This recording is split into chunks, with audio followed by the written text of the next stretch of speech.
¿Cómo fue esa conexión con Unified Sound? ¿Cómo se dio esa unión? ¿Cómo pudieron contactarlos y añadirlos a este proyecto? Unified Sound actually did a bunch of covers of Israel songs y lo convirtieron a música salsa. So, y el hijo de él también trabajó con ellos para hacer las canciones de Israel en forma de salsa.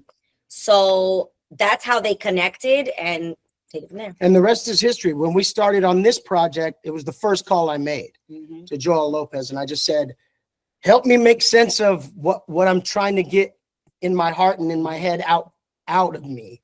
And he brought such an excellence to it, such a craftsmanship to it. And that combination, there'll be many more of those combinations with Unified Sound going forward, for sure. Glory, glory.